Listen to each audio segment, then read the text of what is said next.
Hogstye.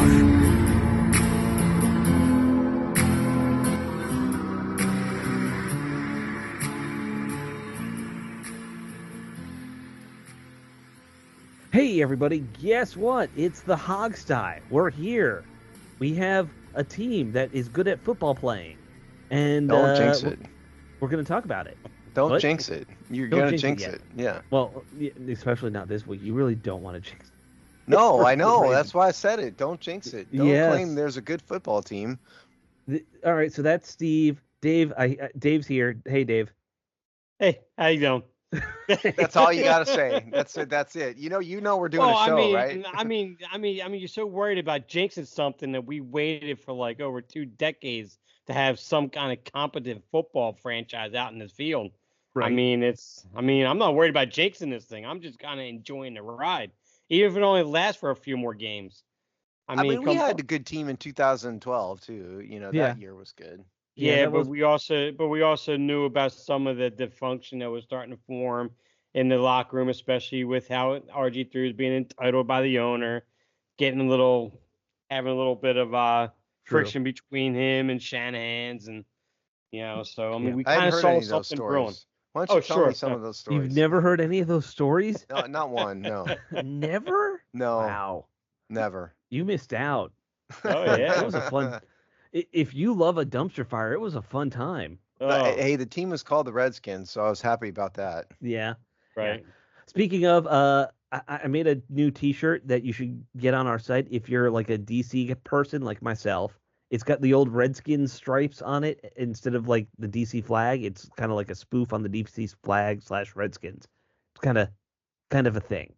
I think that may be like the second or third time at most we've ever mentioned T-shirts on this show. Yes, well, but it's one of the few times I've made one I actually liked. That's the problem. Okay. I make like 12 and they all suck, and now I've made one that's good.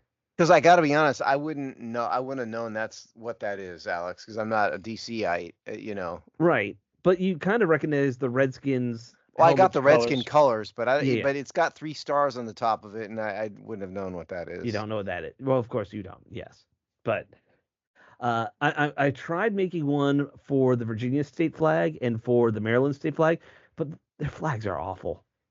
They're just terrible flags, and you can get mad at me, Marylanders. I know you love your stupid flag with its weird design, but it's an awful flag, and you should be ashamed of it, frankly. They should be ashamed of their flag? Yes. That's a terrible thing to say. Yes. As someone who likes good flags, it's an awful flag. You're just an urban DC snob, though, Alex. You can't accept anywhere else it's not DC. No, I mean, I do love DC, but I like a good flag. That's all. What is a good flag to you? Symmetry. Symmetry is important. Well, first of all, what is even on the Maryland flag? It's like weird crosses, and then there's this off-color black and yellow pattern thing, and it's in like quadrants. It's a very distracting and busy flag. There's too much going on. Yeah, it's all part of their welcome to Maryland sign walking in. Or driving in. Like your home state, Steve. Good flag. It's a simple flag. It's a clean flag. State, but yeah, it's a good flag. Okay, so the Maryland flag is awful. Yeah, exactly. I have to agree with you. You're right. I'm sorry I questioned your judgment. It's a terrible flag. No, it's a like, terrible what even flag. am I looking at here? Like, what is this? Yeah. It's supposed to be the Lord of Baltimore from England's like family crest. I think it should just been a raven. Yeah, there you go. That would have been better. Yeah, just a purple thing with the raven in the middle of it, and you've created a better flag than Maryland. What Maryland has. Congratulations. And their state motto would be "Quoth the Raven." Right. That does it for fun with flags on the Hogstye. Fun with flags. Let's talk about fun with football, because we have a fun football team who just beat the snot out of the team that it's become my most hated team in the sport outside the Cowboys, because screw the Cowboys. Cleveland Browns are the most hated team because of the Deshaun Watson thing. Oh, okay, yeah. Also Cleveland just generally sucks, but like what I the dislike Deshaun about Watson thing. What I dislike really about Cleveland most. Hmm?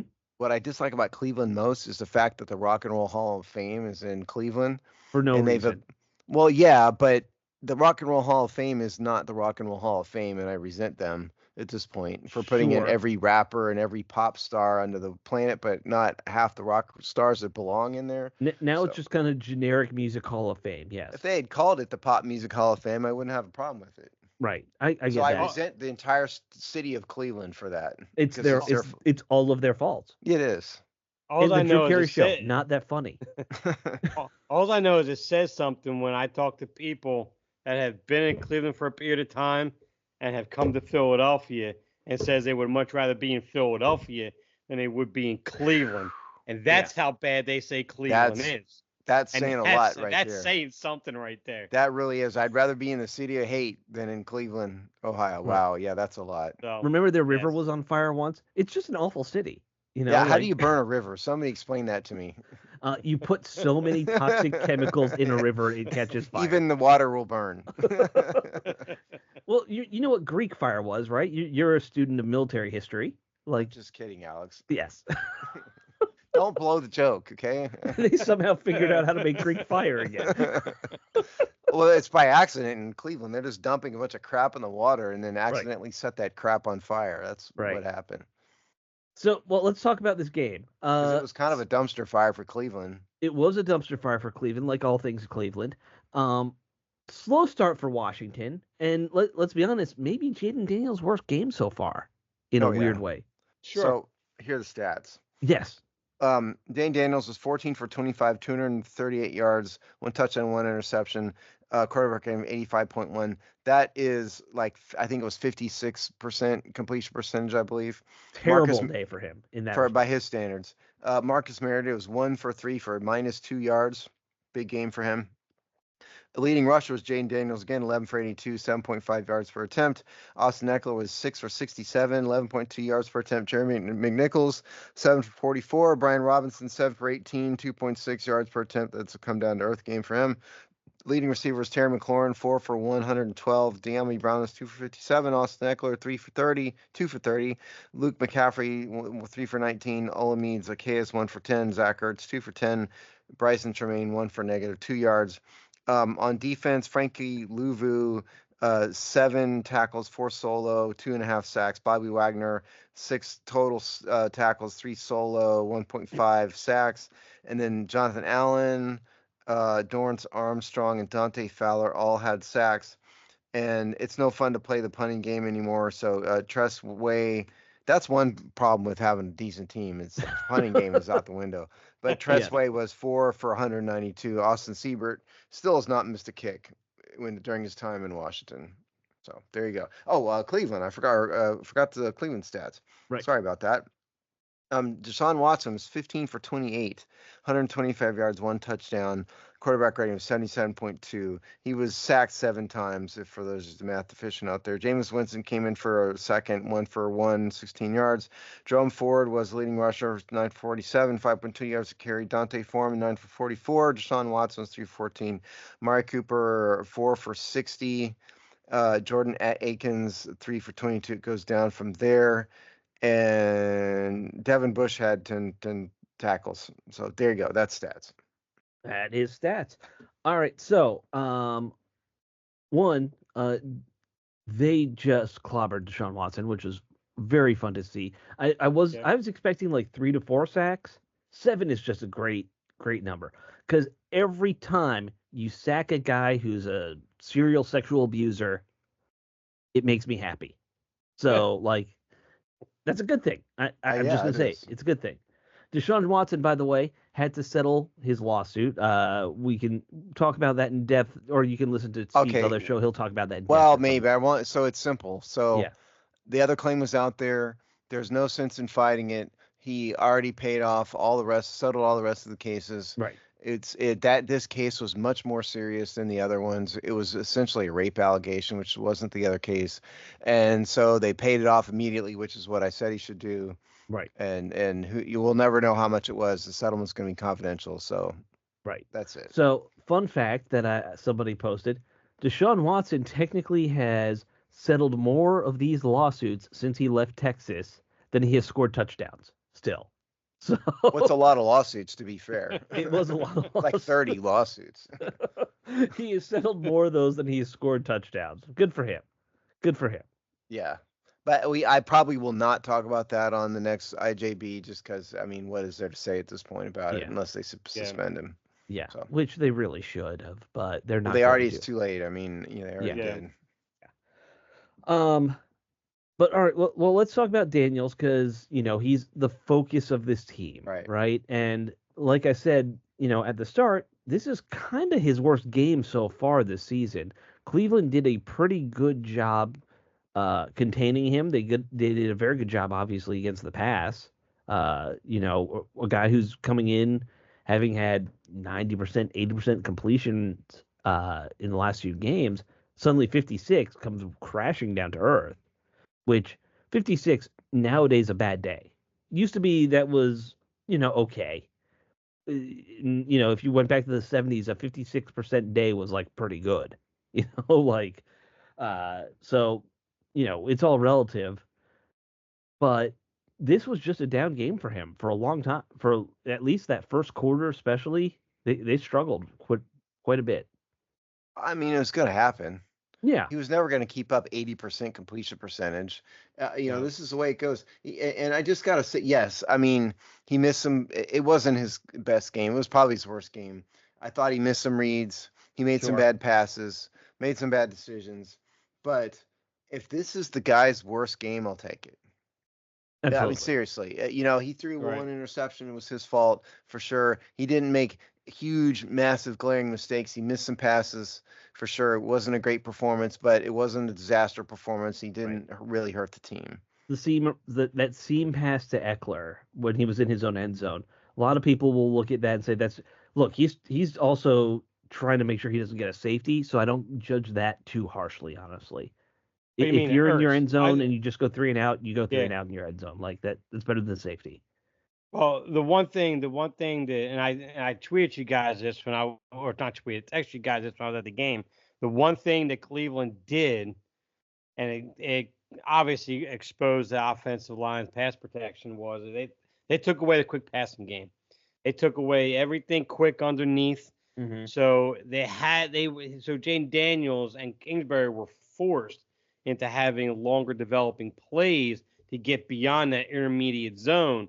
And the rush was just getting at Jaden Daniels for most of that game. So he was constantly kind of having to move out of the pocket. And I mean, he had no room to step up half the time. So it's just, and that pocket and that time in pocket that everyone keeps saying that I'm making a big deal over, it got even worse. It clocked at 1.8 seconds of time in pocket this past game, and they're averaging just over 2, I think now, or 2 even, which is 26 worse in the league.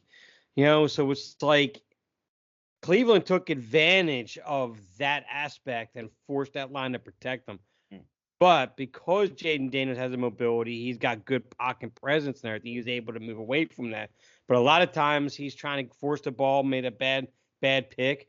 He tried to force a ball into McLaurin when he was doing a post route when he had wide open McCaffrey just to his outside right there on the same side of the field. He had him wide open downfield. So yeah, he did make some bad reads too as well at the same time, but I mean, it was just kind of everything, a combination of everything finally coming together at one. But like you said, Steve, if this is the worst performance he's going to have, I mean, for a young kid, I'm not mad about it. Yeah. So Dave quoted or cited some of these stats in his Burgundy and Gold reaction column. We publish that every week. It's on Wednesdays most weeks. Or Dave gets lazy, it scoots to Friday or Thursday or Friday sometimes. So I think the fact that Jaden Daniels is so mobile has lessened the impact of what is a fairly poor pass rushing offensive line. Yes. And I mean, Cleveland has some elite pass rushers. Myles Garrett, obviously, but there's others. And they were kind of exposed this week. And I think if you'd had a less mobile quarterback, because Jaden Daniels really escaped some holes in that game. Most of his best plays were that. Yeah, exactly. So there would have been 3 or 4 more sacks. If you put Sam Howell there, he was on the carpet at least 6 times. Yeah, exactly right. That's exactly right. And so, but that's why you recruit and you draft and you train a quarterback like him to assist with that. But I think if we have to be fair in pointing out that the offensive line was exposed a little bit here, and that's Right. something they're going to have to work for. I don't think just because the team's 4-1 does not mean there are not improvements to be made. Offensive line is one of them. They can do better in certain aspects, and so I agree. I think people do need to pay more attention to the time to throw stat, because I think it's one of the very few objective stats you can measure with an offensive line performance. How long Right. can the quarterback get back there? Because I mean, look, guys, I mean, we plead for Jaden to be a pocket passing quarterback that uses his running ability Yeah. instead of the other way around, runner that occasionally throws. But the corollary to that is you need to give him time in the pocket. Yeah. And that's what he doesn't have. And they're 26th in the league in it, and they're just saved by Jaden. So I think people need to pay attention to it. Right. Time to throw. It is it's a hard stat, which I love. Now, I think we all understand part of its scheme, like if you are Yeah. doing a lot of quick passing, that impacts time to throw Yep. too. But like I do think, like you're saying, it's so hard to find good objective stats with a line, and that is one. That it's an undeniable snap, throw, It's an just add it objective up. stat. All these PFF stat, because I've seen a couple, Yeah, Dave, and the stuff you sent me in the comments and stuff. People are citing like PFF stats. The PFF stats are garbage. Okay, we know how it works. There's a team of analysts who instantaneously rate the play of the offensive line, and they turn it into a number. That's right. not an object. That is a subjective evaluation. That is not an objective stat. Okay, Correct. this is an objective stat. Time to throw. Are there other factors that go into it? Yes. Game plan, quarterback Scheme. Yep. style, other Yep. things, but it is Yep. an objective stat. Now, why is it? Partly is it's Washington has sort of a short throwing offense. The other part of it is he's getting blitzed a hell of a lot. Right. Uh, you Especially know? this last week, Yeah, uh, absolutely. Jim Schwartz sent the house a lot Yep. at them. Yeah, because I know heading in this game they were the 10th most blitzed team in the league. Hmm. I'm sure that probably bumped up a little bit more now. I think they were blitzed like 34 times prior to this game. So and it's It felt like they were blitzed 34 times in this game. yeah, no kidding. And I'll be honest and I'll be fair, and I've even posted it on Twitter, and I have to say here too is right now Cliff Kingsbury has done a good job to a point to where he is basically off of my comments all off season.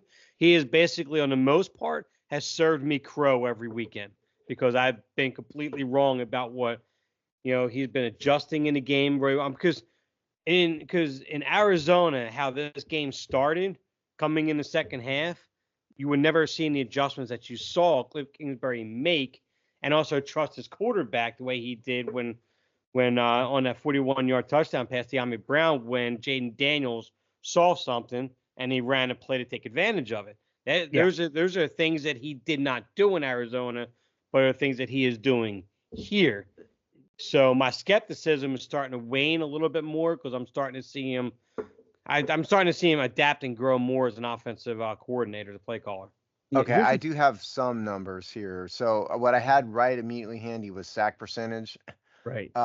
And so Washington's at 8.2%, which is ranked 19th.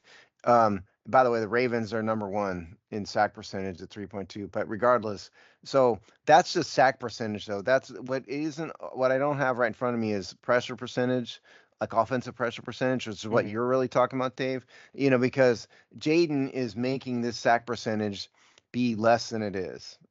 Okay. And so Yeah. you get really like a normal kind of pocket passing quarterback could be much higher. And they're 19th, even with probably the second most mobile quarterback in the NFL. And the interesting thing about that is, one of the concerns is folks thought that Daniels would run into a lot of sacks with his mobility because that was It's a total opposite. he hasn't. I mean, Nope. it would have been normal. Like that wouldn't have been unexpected for a young quarterback to have that as an issue. But yeah, he's really been successful in Well, avoiding it.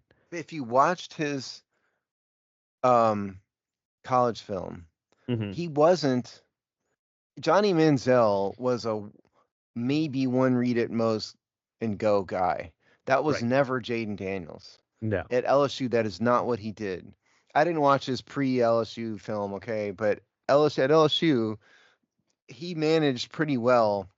Mm-hmm. Now he had his favorite targets because he had an elite receiver, okay? So he focused on one receiver a lot, but he read the field. He usually only scrambled when he had to, except when it was a design play call. So, and Right. that's what he's doing here. So, I mean, that's why I liked him, is that he was not just like a Johnny Manziel, Michael Vick, read and go and figure out how to throw the ball later. That is never what he's been. No. I think a lot of his critics that we see still, they like to pretend that's what he was when it clearly is It's not. not what. Yeah, you haven't. If you Right. thought that of him, you haven't watched this film. I'll Right. tell you that, And- because I'm no film expert and I saw it. Right. Now- You don't have 2,000-yard receivers if that's what you're doing. Right. Now I just got done pulling up with StatHead right now. Right now they are the ninth most blitz team with 52 blitzes against. Mhm. They're actually 2.2 seconds of time in pocket, which puts them actually 22 in the league for that. And then their pressure percentage right now, they are ranked at, actually they are, well, like you said, they're actually near the bottom, 31st with 14%. Mm. So the pressure getting to them, which I'm assuming that's what the times pressure per drop back. So I'm assuming that's how many times pressure's gotten to them. Sure. Well, pressure talking percentage. about? What StatHead measures is pressure percentage. If I can move my window here, it's hurries plus knockdowns plus sack plays per drop back. That's what pressure percentage is. So they're counting Oh, okay. hurries, counting knockdowns, counting sack plays per drop back. So what they're saying is all forms of pressure on the quarterback. So Washington in that stat, I'm glad you pulled it because I didn't have it up in front of me. 31st. Okay. So you're talking about hurries, mainly hurries, and mainly hurries because he didn't have a lot of knockdowns, hasn't had a ton of sacks, so it's a ton of hurries. All these scrambles you see when he's gaining a couple bunch of yardage, all of those are going to be hurries. So basically, looking at that pressure percentages, hurries and everything, Yeah. even though they were the ninth most blitz team in the team, it has one of the worst time in pocket. It kind of shows just how effective he is in navigating the pocket, feeling the pressure, and getting away from the pressure before the pressure actually That's gets exactly to right. him. He is So, and making with the that- offensive line look better than it is. Correct. Sure. Yes. And that's what mobile quarterbacks are supposed to do. Like, Absolutely. that's a huge Yep. part of their job. I just mean but don't discount, the fact that Washington needs to focus in the offseason, and regardless of what happens this year, they Oh, need to continue to absolutely. focus on the offensive line. Oh, absolutely. Absolutely. Yep. One of the things I really love with this team is I think they really know themselves on not just offense but defense as well. And we see that with a lot of little things. The high percentage going for fourth downs. They're 8 for 8 on fourth downs. By the way, I looked this up. The record most fourth downs in a single season is 23. This team's going to blow past that, it looks like. We'll see. Like, we'll see. But currently, I think they're on pace for They're like on pace 30, for it. for going They're on way pace for past. about 30 because we're in week 5, and so Yeah. it's somewhere around 30. Yeah, just doing the rough math. They should be on pace. And being perfect at fourth down is pretty incredible already. 8 for 8 is, That's unbelievable. I mean, Yeah. how does Yeah, that right. happen? but it's all about knowing your team. You know that you can get those third and short or fourth and shorts pretty well because you have this quarterback.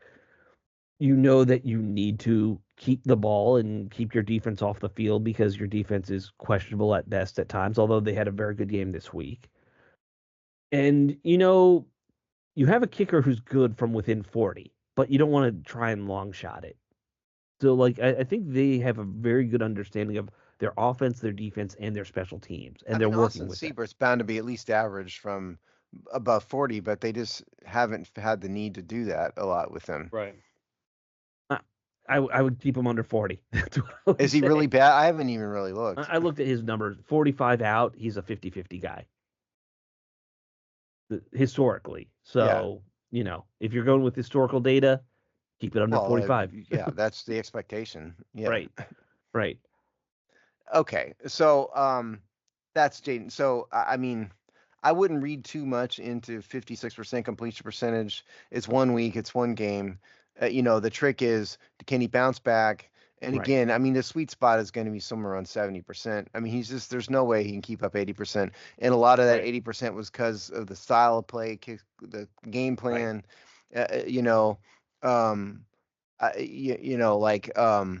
like Brett Favre would never get to 80% because he was always airing it out and taking chances, and he's a Hall of Fame Sure. quarterback. So don't get too wrapped up in it. Let's just see what happens in the coming weeks. Yeah. They're playing an interesting team next week with the Ravens, who have Yeah, a we'll get to terrible that. pass defense. Yeah, And we'll get get to into that. Right. Yeah. They actually pulled a lot of guys, not all these guys, but they pulled a lot of guys in the fourth quarter, which is fascinating this week. Yep. I think we need to talk about that. When's the last time you remember seeing our backup quarterback go into a game and it wasn't because of an injury, Or because they were getting blown out. Right. Right. Right. So And like, in fact, Mariota came in right Mhm. at the sideline, right at my seat right there. So I'm looking down, I'm like 18. I'm like, Daniels isn't hurt or nothing, is he? I'm thinking all this in my head because I'm not Right. used to this scenario. And I'm like, well, I guess it makes sense. I mean, we're games well in hand. I guess Why okay, take it the makes sense. chance? Yeah. And But Mariota needs playtime, He He does. hadn't played at all. but I was right kind of away surprised they didn't pull more I guys, was in my honestly. normal mind. I was in my normal mind frame of the past. The fatalistic something Washington fan, something horrible's happened. exactly. Sorry, Alex, go ahead. No, I was just saying, I was surprised that they didn't pull more guys. Like Sam Cosmi apparently was out there the whole game, and Andrew Why would you do Wiley. that to him with an Achilles problem? Yeah. Didn't he It- have an Achilles? Wasn't it Achilles for him? last week, yeah, he Yeah. wasn't fully healthy all week, right? So Yeah, no, he was not. No. why wouldn't you put in a backup there? Like like that's where I don't. I realize it's not college. You don't have 3 player depth at every position or whatever, but Yeah. I'd like to point out before we move on from the offense, I do need to point out, and I wrote it in my takeaways column. Dave, you mentioned this in your Burgundy and Gold reaction column. The running game is a bit of a mirage this week. sometimes. Well, I mean, they had 34 carries, 215 yards as a team. That's 6.3 yards per carry, and that includes Terry McLaurin's 1 for 2. It includes Marcus Mariota's 2 for 2. But Right. the thing is, Austin Eckler, 1 carry for 67 yards, which leaves 5 carries for 17 yards, which is a tad bit over 3 yards a carry. Right. Jeremy McNichols had a 20. His 7 for 44 included a 28-yard carry, and so that leaves 6 for 16 yards. Mhm. Which is under 3 yards per carry. And it's great that they had those good carries. Don't get me wrong, but what you saw is inconsistency. Brian Robinson came back down to his normal after 2 Right. great games. 7 for 18 is kind of frankly where we've seen him roughly before. Maybe a little less. Maybe that's a little bit It's worse. actually lower than A little his bit norm. lower, but Yeah. I mean, and so they need more consistency because what you want, particularly against next week, which we'll talk about, but you want a team that's consistently averaging 4.5 yards a carry. And I'd rather see them consistently do that than have a 150-yard carry that Right. drags the average up. And so you mentioned it. I pointed that out too. So I did want to mention that. Yeah, I mean, you had a big run or 2, honestly, by Daniels. You had a big run by Eckler, and those are what really made up the bulk of your rushing yards. Is like 3 or 4 big Yeah. plays in the end of the day. So Yeah, I mean Daniel's long was 44, right, or 34 rather. Sorry, and so he was 11 for 82. Right. So you see his average would have been much uh, more. Yeah, that's a 10 for 48. So I mean that's is that the right math? Yeah, and yeah, so that sounds that's a right. lot less. That's a little over 4 yards carry for Daniels outside of the one long run. Right, right. Now, And it's nitpicking, we're not trying to be negative, but I think it's our job to point out the good and the bad with this. Right. right. The reason being, one of the reasons the teams had so much success, especially with the short passing game and everything else, is they've been using the run so effectively to be in third and under 5. Like they have a good run for 5 yards, and maybe a short pass beforehand, and then you're in third and 2, and you can do whatever you want to get that first down. But yeah, they definitely need to make sure they're keeping that running game effective. And, I do think a team like Cleveland's just a tough team to go up against for that kind of thing. Like for all their faults, that defense had a lot of talent. And, luckily they were able to make a lot of plays in the passing game. Yeah, I know they didn't put up big yards, but that's what mattered. And, suddenly at the halftime you're up, what was it, 24-6, and you didn't 24 to even look 3, like I think, wasn't it? 20, and it looked like you'd been struggling the whole time, and you're up by 20 points. you know? And that's the one thing I noticed with this offense. I mean, even when the offense looks like it's kind of being held in check and at certain points of the game, the timing in this offense of coming up with those bigger chunk plays Mm-hmm. is uncanny compared to what we're used to seeing. Chunk plays late in the game where it doesn't matter, or get one chunk play and then that's it. You get 3 out after that point or whatever. But here it's like they get that one real big chunk play that puts them into scoring position, as opposed to drive stalling immediately afterwards. So it's like Mm-hmm. everything seems to be lining up perfectly just for for these drives that end up with points as opposed to the adverse side of it. Yeah. And look, I when we're talking about this offense struggling this week, we realize they put up 30 points, right? Like Yeah. it's a style discussion almost that we're having in a way on the offense. Oh, I don't love that he threw an interception at the goal line. Yeah, but he scored what, 2 more touchdowns later? Like it's Yeah, right. fine. Uh, we are not used to this in Washington, that we are arguing about style points. We're Yeah. just not. That's true. Like, and that's where we're at. You're right. Yeah. Anyway, Terry McLaurin, I don't like that he had a fumble. What was that? Like, come on, Terry. Look, you can't win them all, okay? I know. Players fumble. He Yeah, doesn't have a fumbling problem. He made a mistake. I know. End of story. Right. But again, it was more to my, like, it's a style point question. Well, that would be a substantive question, actually. But I mean, he doesn't have a fumbling problem. It happened, Right. True. Now he did actually drop a surefire touchdown that he would normally catch 10 times out of 10. He So, did do True. that. Did do that. Yeah, he did do that. Yeah. And also that big pass he caught early on, you couldn't have made it 3 more yards. Come on. Come on. Just stay upright a little longer. That's pretty nitpicky, though. Also, That is. I mean, come on.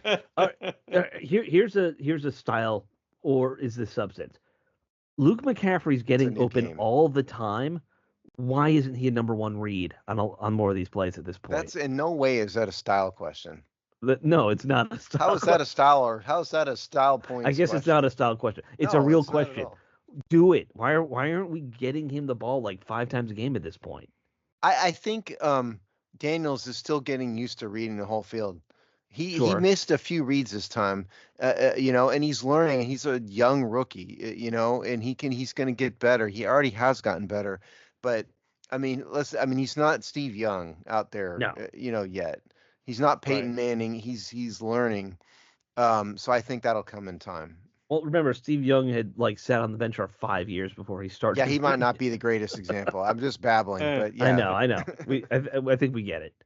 But Joe Montana, was that better? McCaffrey is but he is getting open. Like, I'm seeing it. I'm sure you guys are seeing him when you're watching the game. Like, he gets open on guys quick. He really could be your number 1 read on a lot of those plays, and you'll be picking up a lot of yards. Absolutely. Well, there was actually a stat I wish I would share with you guys. It was on the percentage of his routes that result on him being open and getting separation out of coverage. Mm-hmm. He's the top rate amongst all rookie receivers, and he's within the top 10 in the league in terms of his routes and ending up being open almost every single time, getting that separation and everything. So I wish I would actually share that with you guys. And that's buried in my tweet. I have no idea where that's at right now. Yeah. So. All right. Well, why don't we move on to the defense? This was a great game for them. They, like I said, they beat up the pervert. I'm happy about that. But otherwise, they also just stifled everybody. Like, no one really had a good day versus this defense. I know they had a couple good runs towards the end of the game when Washington had already won and was kind of playing back. Well, there was some garbage time stuff in there. I Yeah. mean, their run defense stats didn't look particularly good. Sure. They gave up 4.5 yards a carry, which is more than what you want. And Washington's run defense has been bad all year. Right. From a statistical perspective, this was slightly better, but not a ton better. But more importantly, I think two things. One, they didn't let Amari Cooper burn them. Amari Cooper No. has burned Washington a billion times, it seems like, in Mhm. his former life, former teams rather. Yeah, 4 for But 60 it's not a terrible day for him, but that's nothing no, special. no, it's nothing special, and so that was good. And the other thing is like this is Frankie Louvu's public coming out party. Oh yeah, Lou, I mean, Lou, we've we seen him, but mhm. like the general kind of football watching national, Yeah. observers noticed Frankie Louvu this week because that dude was all over the field, impact play after impact play after impact play. Yeah. Well, I mean, he had what, 2.5 sacks? Is that right? Yeah, 2.5 sacks. Yeah. Mm-hmm. You probably by the way, do you guys count that as I know they counted it as an interception. I think that's a fumble I thought it was a technically. fumble Yeah. personally. I mean, ESPN counted it as a fumble. Did they? I thought I'm initially they looking at called it this. a pick. Okay. I know, I get it, but the ESPN stats counted as a fumble. Okay. Now that's not necessarily the NFL stats, what ESPN counted as, but they counted as a fumble. Yeah, it's I one of those. personally thought it was a fumble. Yeah, I think that I count that as a fumble strip, something like that. Yeah. Yes. But yeah, I mean, he was just a monster, and we know that's what he is, and that's what he's gonna kind of be. He is gonna be the Micah Parsons for Dan Quinn on this defense this year. Like I he's mean, that's just pretty there to high create. bar, man. Micah Well, Parsons is okay, he's a all-pro, poor but man, Micah. He's creating Well, chaos though. he's playing that role is what Right. he's playing. It's the So. role of chaos agent. Just go out there and wreak havoc. Like that's what Luvu's here for. He plays it very well. I don't know if you guys have seen it, but his like pregame chant that he does to get the team amped I up. saw Dave, I think, sent the thing out. I watched one of you Yeah. guys sent it to me in a text. I Yep. saw Yeah. it. Yeah. By the How way, can you not get a so little riled up? It's great. Pro Football Reference also counted as a fumble. Okay. So All right. Okay. I wasn't sure if it was a fumble or pick at first. Yep. Because I think somebody said interception in the game or something. I think they first, did. I think they called it an interception at the game. Yeah. That's what Right. was confused. Yeah, great Well- day for him. Good day for Bobby Wagner too, man. Like Yeah. those two, I think they're getting in their rhythm. I think it was the first time Bobby Wagner's really had an impact day. Yeah, and looked like the old Bobby Wagner a little bit. Yeah, I mean he's old by football standards, so it's not going to happen every week. I don't Right. think you need to have it every week, but you need to have it sometimes. Yeah. He's not like quite like the statue that Lyndon Fletcher was at the end. No, But he's on the downhill slide in terms of football, lifespan. So he's not going to be what he was. But it's like Right. the old Toby Keith song. I'm not as good as I once was, but I'm good once as I ever was. Rest Right. in peace, Toby Keith. That is Bobby Wagner. Yeah, I mean, and look, I think he's also here just as much to provide that leadership quality, and that much is clear that he does. I didn't get any praise for quoting a country singer. Nobody. I mean, Who- I can. I mean, who mean, here's I- going to praise that, Steve? I'm saying that the fact that I knew it. That's what I'm saying. You didn't see me do. Metalhead, I knew the lyrics to a Toby Keith song.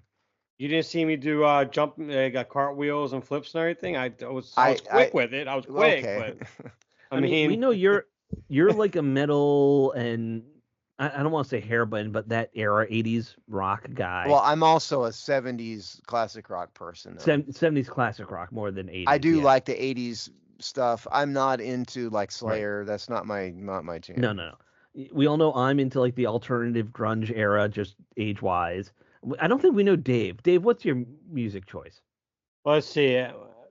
Growing up, I was big during like the whole Poison hairband type stuff right there in the 80s. I was also raised on a lot of like Led Zeppelin, Pink Floyd stuff because of my brothers. Heard that all the time. And see, I'm also the guy where I put the music on. I enjoy the music. You asked me the names of guitars, drummers, and all them. I don't go into those details. I just No, sit no, no. down and just enjoy the music. Like me, I could sit down for like 3-4 hours straight and listen to nothing but just like jazz music and just enjoy the music. But I have no idea who I'm listening to. I could No. sit down and listen to an hour and a half of jazz too if you tied me to a chair and didn't let me out of it. I have to do a jazz event once a year, and it's Sorry to hear that. Yeah, it's rough. It's Did you always bring a pillow? I bring earplugs. Yeah, there you go. That's equally as effective. I don't Yes. know. I've actually always enjoyed jazz music. I mean, especially more of the upbeat hip hop tour version, like Sly the Family Stone side of it. I Like mean, that. to each their own, man. I mean, you Oh, can I be know. wrong. It's okay. You can be wrong. It's fine. When it I comes to can like be, but I'm not this time. when it comes to older like foundational music, I'm more of a folk guy than jazz. Like, you Yeah. know, Look, for me, Yeah. if you get away from a distorted electric guitar, I have a problem. yes. You know, I mean that's that's your just thing. That is yeah. your thing. And look, you're a musicologist when it comes to that genre. I Like also you, play. I'm no Steve Vai, but I do play this genre Yeah. of music. no, I know you so. play, but like Yeah. you, anyone who listens to you and Chris on IJB knows Oh, like you it's get deep. You Yeah. guys go. You Yeah. guys have like deep cut conversations. Oh about yeah, guitar. I know. But And but plus, nobody and caught on. plus, I, No, and because plus, none of I us also go respects into. country, Steve. That's my point. And plus I do go into the '90s with like Nirvana, Soundgarden, Sure. I Collective like some Soul, of stuff that. like I'm that not too. into So, all yeah, of that, but some of it. Yeah. I Yeah. think And Nirvana is right. greatly overrated. well, dying of an I've overdose enjoyed them. always I never helps. loved them. I don't Yeah, think they right. were groundbreaking. Are we talking about football still? Let's talk, let's get back to I football. All right. I Defense think we can do crushed that. it. forgot what show we were on. Yeah, I know. I know.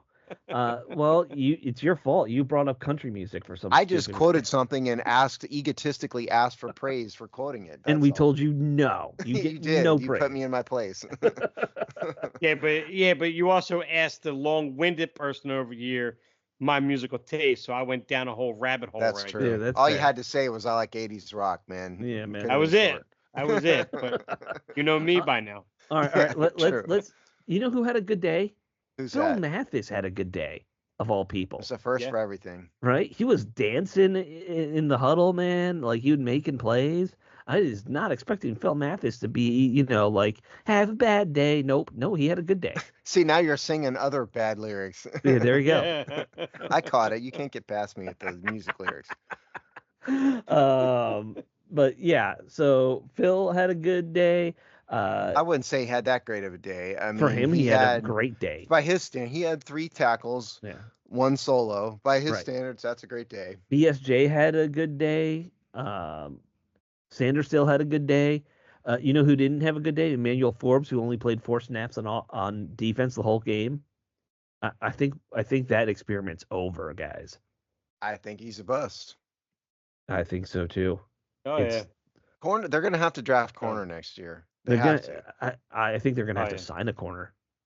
to. Or that, yeah, they need I to would bring love one to or the other needed a corner or 2. I would love to see if JC Sehorn is available out there at Carolina. Carolina. Yeah. For Yeah. a half a second, I thought you Yeah. said Jason Sehorn, who's like 40.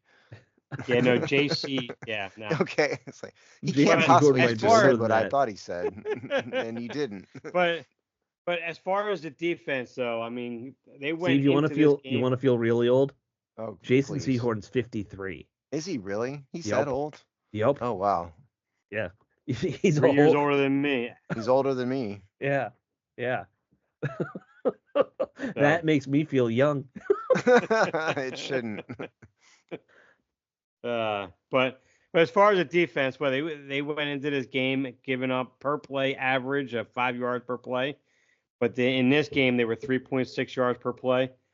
I think Yep. the one thing with this defense that they've been predicated, it's the second game in a row where they not only just getting the negative plays, which they had 7 in this, Mhm. it's the times in which they get these negative plays is what's been effective.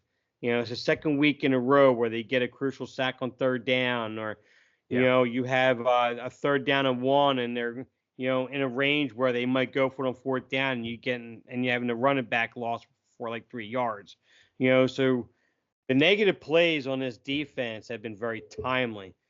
Um, they've they allowed a 7% conversion rate on third down in this game. It was a 1 for 13, which is insane. So the defense had a very good complete game. I still don't trust the run defense. I think the run defense going into this week, which we'll talk about later, is going to be in some serious trouble. Yeah.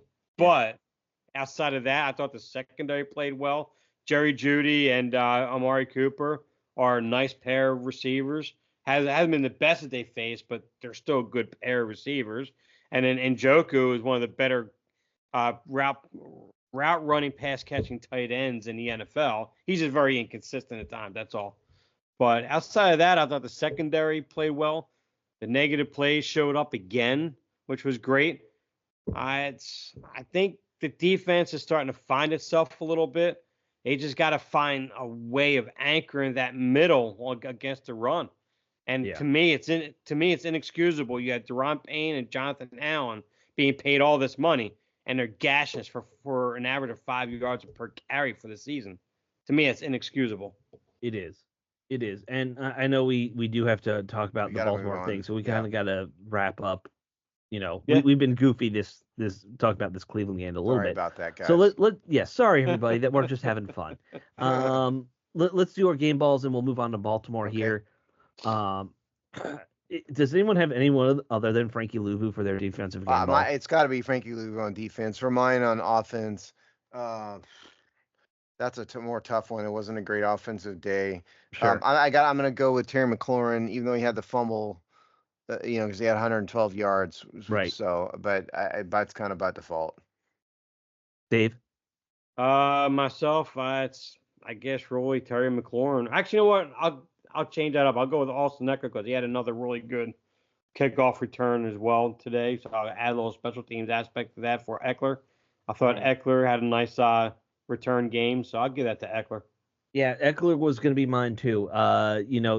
You add it up, he put up just under 100 yards in 10 touches almost, or less, 8 touches. Like this is what we want him to be. He's going to give you 80 to 100 yards in not a lot of, possessions. And you need somebody who can add up that yardage, flips the field a bunch of times. So, and after coming back from a concussion too, this was a great game for him.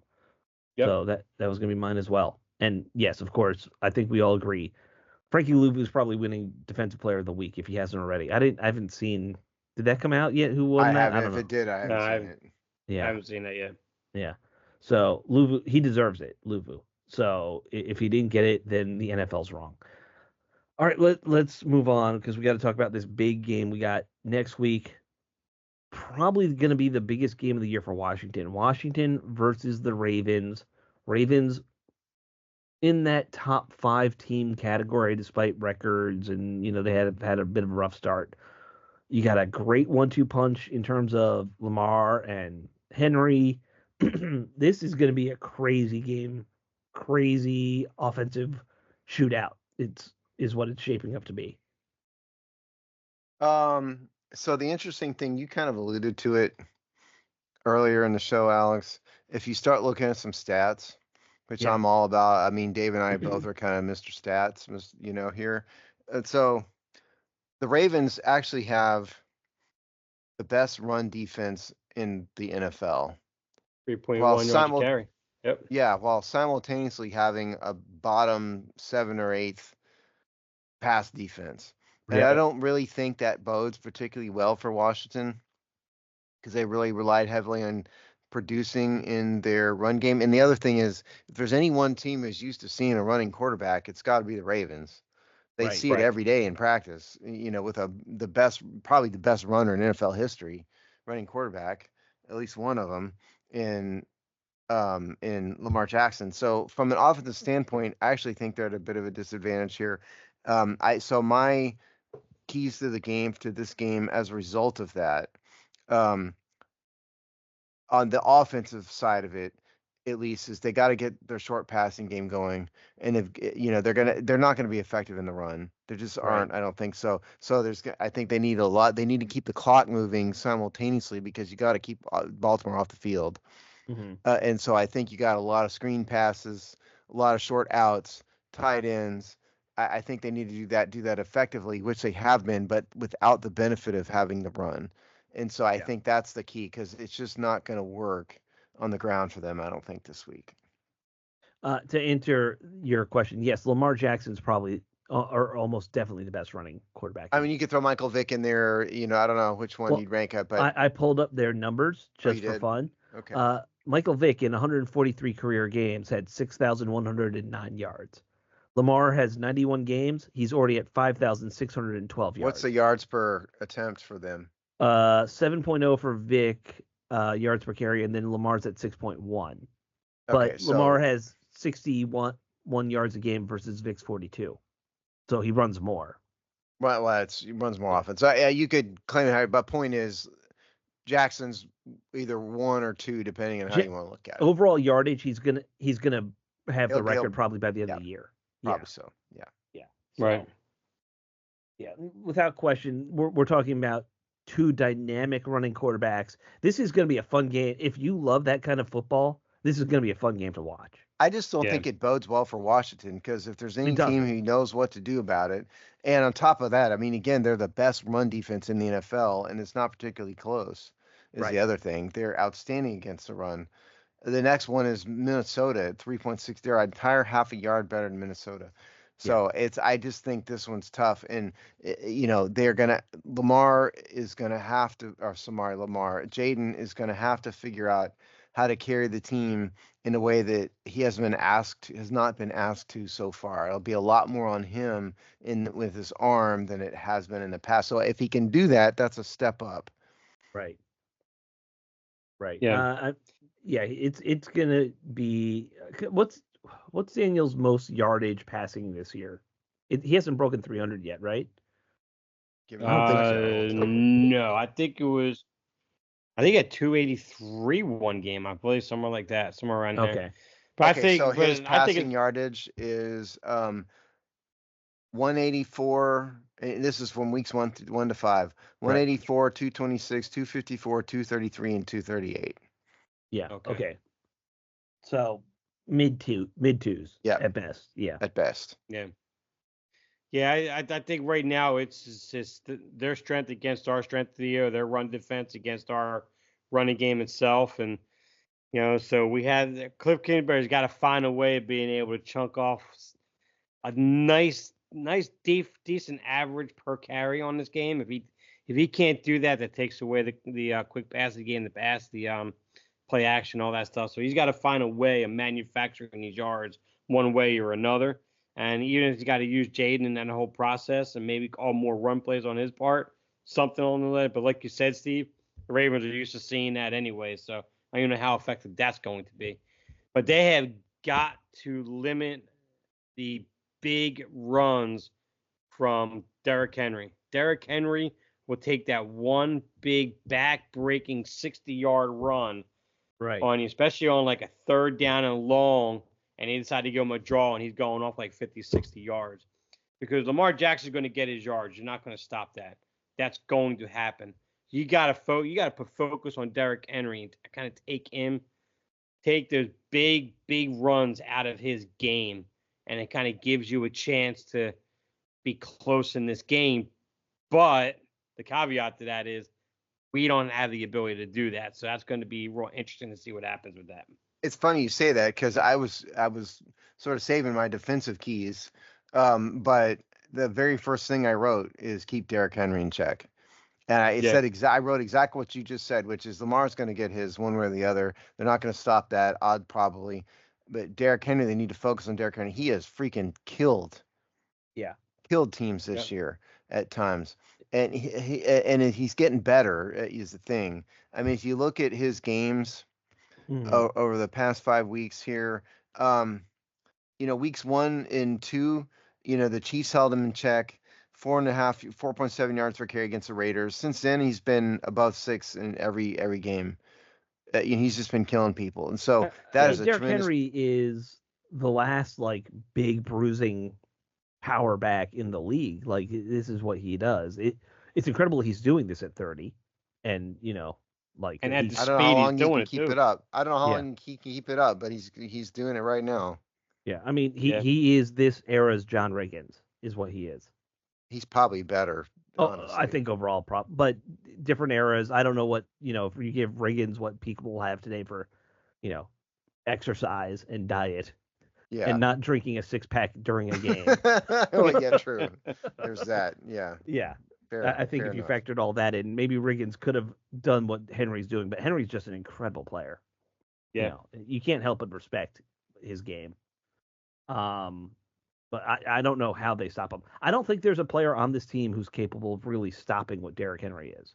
No, but you got to minimize it. Yeah. Like you can't let him have, um, these 60-yard runs where like this Yeah. 250-pound dude is outrunning corners. I mean, Right. that's crazy. You know. Right. But, short of, all right, every linebacker, you're just keying on Derrick Henry every play. I don't know what you do. Well, um, see, the frustrating part is that I think Allen and Payne are capable of helping to limit him on these Mhm. runs, but they don't show up. They're not there. I mean, when we talk about Phil Matheson over either one of those two guys in this show, I mean, there's a problem there. yeah, you might be right. The Yeah. only And good oh, good news is sorry, they're Alex. Go rest. ahead. I was gonna say the only good news is because of last week's game, our guys are a little more rested now. So Well, there's yeah. that. And so as long as we're talking about Baltimore's offense, Lamar's going to get his, but I think the other keys you got to limit his impact. hmm And you do that by keeping him in the pocket as much as possible. And you're not going to stop him. We've already said that, but keeping him in the pocket keeps him from having major, huge impact plays where he's running around people on the edge. Yeah. And if Jackson is a good passer, but I wouldn't put him at like the top of the heat passer wise. His impact on the game, and the reason why he's had 2 MVPs is a combination of his ability to move and his ability to pass. But he's a better runner than a passer, and so if you can force him as much as reasonably possible to stay in the pocket and beat you with an arm, I think that's better. And it's easier said than done. I mean, he's in a Hall of Fame career arc, but I think Yes, that's a key. Yeah. I think you're right. The good news is I think compared to what Washington has faced so far, this is one of the easier receiver cores that they faced in a while. Rashad Bateman, Zay Flowers, they're fine. They're not bad receivers, but none of them worry me like some of the guys they faced in the past this season. Like would you rather them or Amari Cooper or the receivers for Cincinnati? Like They've we clearly faced better receivers. Yeah. yeah. So Actually, that does help Washington quite a bit. actually, the one guy that worries me the most is Isaiah Likely The because tight he's end, yeah. he's very very capable of going off and having that 9 catch, almost 100-yard performance, getting 2 touchdowns. He's a big, fast tight end. He's just inconsistent. It's either the offense is creating his inconsistencies or the other way around. But when he's on, we have nobody on this roster can cover him. Not Yeah. one. Yeah, you're right about that. And because they're going to be keying on Henry and Lamar, Yeah, like who's the logical person to cover him at that point? Because your linebackers are going to be focused on those two. So, absolutely. Yep. that should help. I'm surprised Likely hasn't had a more productive season so far, frankly, with all that. Well, it took a little while for the Ravens to kind of get going. Sure. So they didn't play very well in the first 2 games. So I think it was impact will get more. Um, but I don't think we're going to see much more different from the Ravens here, than we have. Because if you really think about what's Washington's defensive weakness, they're terrible against the run. Right. Even with they're a 31st in the league in yards per carry, opponents yards Right. per carry. So Baltimore's going to try to run all over them. I Yeah. mean, that's what we're going to see. Do not be shocked if Baltimore gets 200 yards on the ground. Oh Like no, this is going to be an easy game for them to do that. absolutely. Um, All right, Yeah. let's do score predictions. And we got to talk about Robert Saleh getting fired before we Huh. leave. So score predictions. I'm gonna say Washington loses this one. I think it's a shootout. I think this is like a 35-30 type shootout but I think Washington comes up short. Yeah, I'm Dang. looking at about a 31-28 game. I think Washington is good enough to not be embarrassed in this game. I think Washington is good enough to stay in this game down into the fourth quarter. I just don't think they're good enough to beat this team. That's all.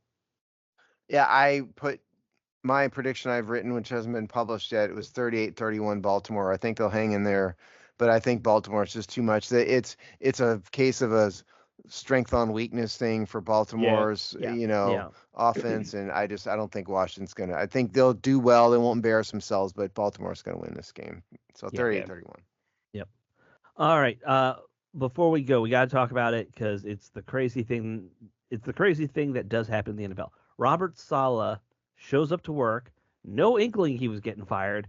He's called right into the owner's office, fired, and then escorted out of the building by security. Do not pass go. Do not talk to the team as before you leave. Nothing. He is just kicked right out. Uh, isn't it nice to not be the dumpster fire team, guys? Was that really necessary to do that to him? Right. What since you always should let the coach at least say goodbye to the team. That's like just basic. Well, I mean, if he had like committed a felony, maybe you march him out, but I mean, Right. he didn't. It's performance related, and I thought one of those things you guys sent me, there was a related something. He had some like a flag on his jacket or something. I don't know if that mattered. It shouldn't Yeah, a matter. Lebanese flag because he's Lebanese. I mean, okay, you shouldn't put you need to stick to what's authorized to be on your Well, no, but clothing. that was NFL. Like the NFL encouraged guys Oh, doing that. okay. Well, Yeah. hopefully that has nothing to do with it then. But I mean, yeah, okay, fire him, but that you have to frog march him out and all of that. I mean, Yeah. there's no reason for that. Yeah, you're right, Alex. It's like the dumpster fire is not in Washington anymore. Yes. Thank goodness that. Now there's a lot of speculation that Aaron Rodgers really pushed for it, and the team is of course covering and saying no. I don't buy it for a minute. There's no way that Rodgers is this team. Like they put all their eggs in the crazy basket. So like there's no chance that Rodgers didn't know this was happening before Robert Saleh. And You know. Rodgers is kind of a train wreck, nowadays. So Right. I wouldn't Yeah. put it past him at all. Right. Now I watched a video of a radio personality up in New York that covers a jazz by the name of Greg Carton, Carton, Carton. Right. I guess I said that right.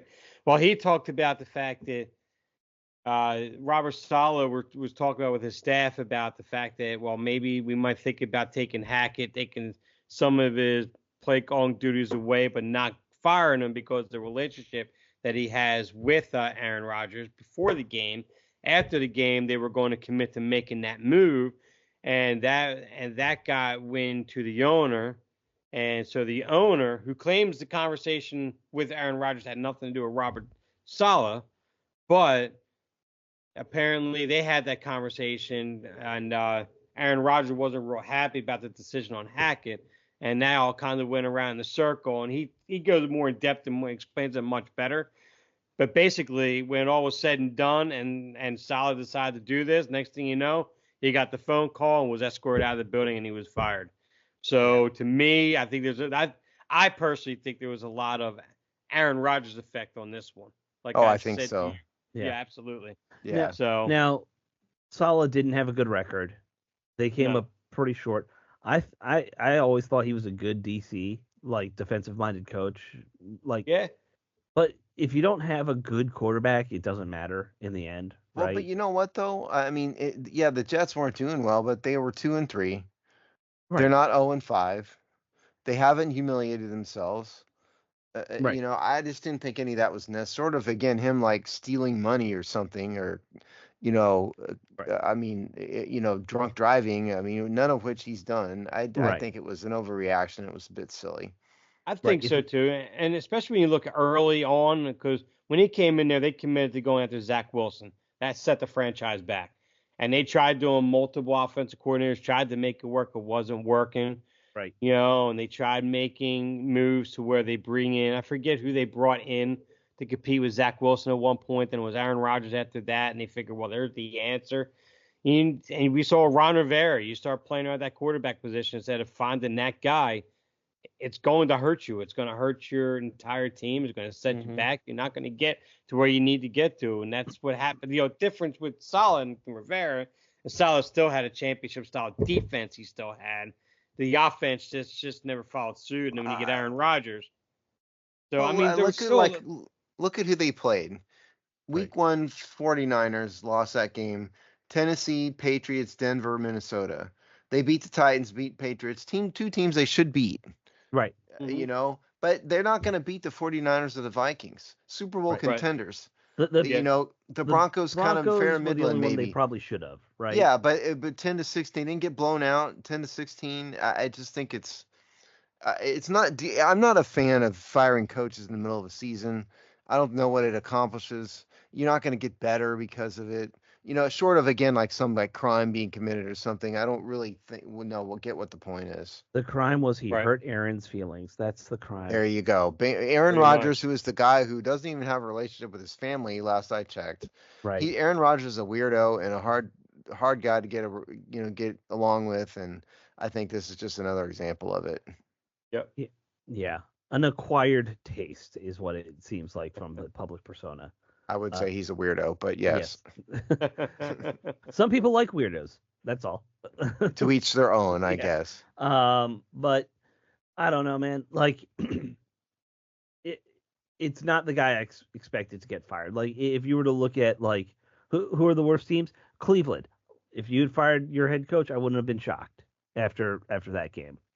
Well, I mean, the Patriots are the worst team in football right now, probably. Right, but at least we can see the direction they're building. With Mayo, it's his first year. Rookie quarterback, you're developing him. I would have bet on put money on Carolina being the first one to go. Yeah. Carolina is another train wreck organization. They're a train wreck. Yep, that's right. But by the way, we've talked about this 100 times. How do you ruin a good quarterback? Do what Carolina's doing. Do what Washington used to do. What Washington used to do. Do what Jacksonville's doing right now. Do what I guess the Jets don't really count because Aaron Rodgers is not getting ruined by them. He's just washed up. But it's the simplest formula. Get your coach. Coach gets to pick a quarterback. Like, if you saddle a coach with a quarterback, probably not going to work out more times than not. But it was also, they drafted the wrong quarterback. If you paid attention to my 2023 quarterback thing, I said I would Bryce Young is a 3rd round pick. Well, yes. That's what I said then, because it was obvious he's not an elite NFL quarterback. And these coaches, so many of these coaches think they see some raw talent and go, I can fix him. I can turn, there's enough ego there. They think, well, we can. So they drafted the wrong. Yes, I agree with you, Alex. They did it the wrong way, but they also were stupid enough to draft the wrong guy.